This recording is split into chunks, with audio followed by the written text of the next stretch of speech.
பொதிகை தொலைக்காட்சி இணையதள சகோதர சகோதரிகளுக்கு முதல் வணக்கம்.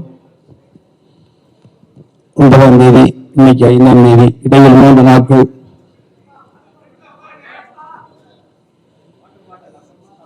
லால் சலாம் சமீபத்தில் தான் ஆடியோ லான்ச் முடிந்தது. கேள்வி கேட்பீங்க, பதில் சொல்லுவோம் அப்படின்ற எண்ணத்தோடு இருந்தோம். ஓப்பனிங் பேட்ஸ்மேன் இங்கே இறக்கி விட்டாங்க. இந்த படத்தில் 2 பேட்ஸ்மேன், தம்பி விஷ்ணு விஷால் அப்படி விக்ராந்த். ஒரு அற்புதமான ஒரு கண்டென்ட்டை இன்னைக்கு கிரிக்கெட்டை தவிர்த்து விட்டு இளைஞர்கள் கிடையாது. ஸோ இளைஞர்களுக்கு இந்த படத்தில் தீர்வு இருக்கா அப்படின்னா ரிப்பீட்டட் ஆடியன்ஸுக்கான முக்கிய உள்ள நிறையா இருக்கு. காரணம், வெளிகொண்டு பார்க்கக்கூடிய இந்த கிரிக்கெட்டினுடைய ஆட்டங்கள், அதில் நடக்கக்கூடிய எமோஷன்ஸ். சரி, ரொம்ப நாட்களாக குழந்தைகளை அழைத்துக் கொண்டு தியேட்டருக்கு போவதற்கான சூழ்நிலை கொஞ்சம் இல்லையே அப்படின்ற ஒரு இயக்கத்தோடு இருக்கக்கூடிய அந்த ஃபேமிலி ஆடியன்ஸுக்கு நிறைய எமோஷன்ஸ் வீடுகளில் கொட்டி கிடக்கு. அது இப்ப சமீபத்தில் பார்த்துட்டீங்கன்னா தமிழ்நாட்டில் நடக்கவே நடக்காது.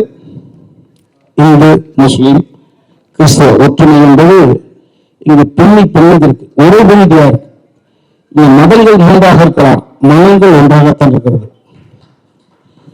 ஸோ அந்த வகையில நான் அன்னைக்கு சொன்னதான் சொல்லுவேன். 22ஆம் தேதி அயோத்தியில ஒரு அற்புதமான நிகழ்வு நடந்தது. இஸ்லாமியர்கள் உட்பட அனைவரும், குறிப்பாக பார்த்துட்டீங்கன்னா நடிகர் சங்க தலைவர் நாசர் சார் முதற்கொண்டு அதற்கு வாழ்த்துக்கள் தெரிவிச்சிருப்பாங்க, பார்த்திருப்பீங்க. அன்னைக்கு சூப்பர் ஸ்டார் சொன்னதான் ஒரு வழி பாதை இல்லை, 3 பாதைகள் அப்படின்னு ஒரு அற்புதமான ஒரு கதையை சொன்னாங்க. அன்னைக்கு ஒரு இந்தியாவில் ஒரு இஸ்லாமிய சகோதரிக்கு ஒரு ஆண் குழந்தை பிறந்தது. அந்த சகோதரி அந்த குழந்தைக்கு ராம் ரஹீம் அப்படின்னு அற்புதமான பேர் வச்சாங்க. அந்த சகோதரியுடைய உள் உணர்வு தான் இந்த படம் முழுக்க கொட்டி கிடக்கு. இந்த படத்தை பார்க்கிற பொழுது ஏதாவது ஒரு பிரச்சனை பண்ணுவதற்கான கண்டென்ட் உள்ள இருக்குமா, தேடி பார்த்தாலும் கிடைக்காது. எல்லா வழிகளையும் நியாயப்படுத்தக்கூடிய உணர்வுகளை அன்பு தம்பி விஷ்ணு கொடுத்த கதைக்கு அற்புதமான ஸ்கிரீன் பிளே பண்ணி பாப்பா ஐஸ்வர்யா ரஜினிகாந்த் இயக்கியிருக்காங்க. இதுல நிறைய நட்சத்திர பட்டாளங்கள் உள்ள வச்சிருக்காங்க. சூப்பர் ஸ்டார் எல்லாரும் தான். நீங்க நினைச்சிட்டு இருக்கீங்க கேமியோ ரோல் அப்படின்னா கிட்டத்தட்ட படம் முழுக்க பரவி இருப்பார். கேமியோ ரோல்னா படத்தை உள்ள வந்து பார்ப்பதற்கு தலைவரோட ஆடியன்ஸுக்கு உள்ள மெட்டீரியல் இருக்கா, தீடு இருக்கா, உள்ள கொட்டி கிடக்கு. இயக்கியது அவருடைய மகள் விட்டுவாங்களா? ஸோ அந்த வகையில் எனக்கு அண்ணன் செந்திலண்ணா, உயரத்தை மீறி வளர்ச்சி தொடர்ந்து கொண்டிருக்கக்கூடிய அந்த தம்பி விவேக் பிரசன்னா, வளர்ந்து வரக்கூடிய இம்சை போல் தெரியக்கூடிய ஆசைப்படக்கூடிய அற்புதமான தம்பி தொலைக்காக தங்கத்தர, நிறைய பேருக்கு ஸ்பேஸ் கொடுத்து இப்படி இருக்காங்க. அத்தனை பேருடன் இன்டராக்ட் பண்ணக்கூடிய ஒரு சூழ்நிலை கிடைச்சது. நான் தலைவரோடு அவர்களோடு நினைப்பதற்கான வாய்ப்பு வரைக்கும் 2-3 முறை வந்தது. தீனி கிடைக்கல என்றனால அந்த விஷயத்தை நான் தள்ளி வச்சேன். ஏன்னா ஒரு முறை கிடைச்சா நல்ல ஒரு தீனி இருக்கணும், அப்ப தலைவரோட பயணம் போகிறது நல்லா இருக்கும்னு நினைச்சேன். அந்த வகையில ஐஸ்வர்யா பாப்பா வந்து அந்த ஸ்கிரிப்ட் அந்த கேரக்டர் நேரேட் பண்ற போது ஒரு கையில் 2 மாங்காய் என்பதை போல தலைவரோடு நடித்த மாதிரி இருக்கு, தலைவரோட மகள் இயக்கத்தில் நடித்த மாதிரியான ஒரு உணர்வு எனக்கு தனிப்பட்ட முறையில. இன்னொன்று, கடந்த 20-25 வருடங்களாக இதுதான்டா போலீஸ் அப்படின்னு சொன்னா துணைவிய மரியாதைக்குரிய சகோதரி ஜீவிதா மேடத்தை கையில் கட்டி இழுத்து கொண்டு வந்து ஒரு அற்புதமான ஒரு கேரக்டர் ஆர்டிஸ்ட ஐஸ்வர்யா ரஜினிகாந்த் மீண்டும் ஒரு தலைவருக்கு கொடுத்துருக்காங்க. என்னை சொல்லலாம், மரியாதைக்குரிய ஒரு 25 வருடங்களுக்கு முன்பு தமிழ்நாட்டு இளைஞர்கள் கனவு கனியாக இருந்த இந்த முருகன் ஐயா அவர்களுடைய அருள் திறமை, ஆமா நிரோஷா அவர்கள் வந்து நீங்க எதிர்பார்க்காத ஒரு குணச்சித்திரத்தை கொடுத்துருக்காங்க. ஸோ படம் முழுக்க நிறைய கதாபாத்திரங்களை வச்சு அற்புதமான ஒரு வேலை பண்ணியிருக்காங்க. அதில் நாங்களும் டிராவல் பண்ணி போயிருக்கோம்.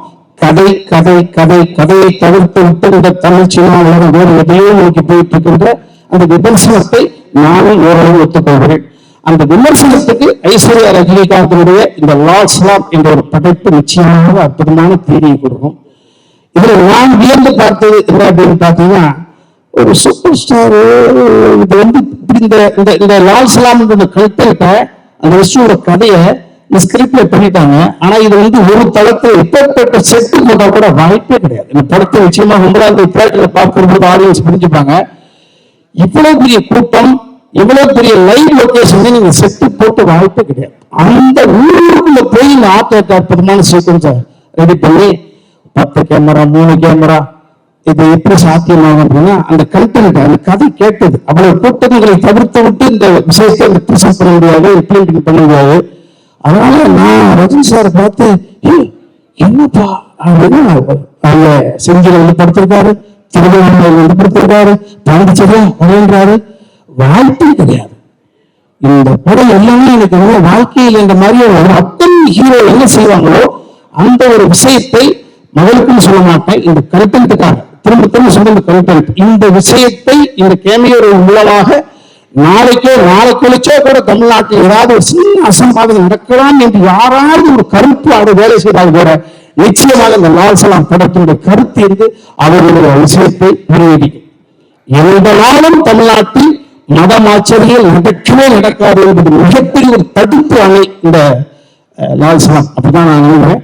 ஒரு நல்ல படைப்புல எனக்கு ஒரு அற்புதமான கதாபாத்திரத்தை தங்கச்சி கொடுத்தாங்க. மீண்டும் ஒரு நன்றி சொல்லி அடுத்தவர்களுக்கு நன்றி. யாராவது கேள்வி கேட்டா அப்படின்னு பார்த்துக்கலாம்.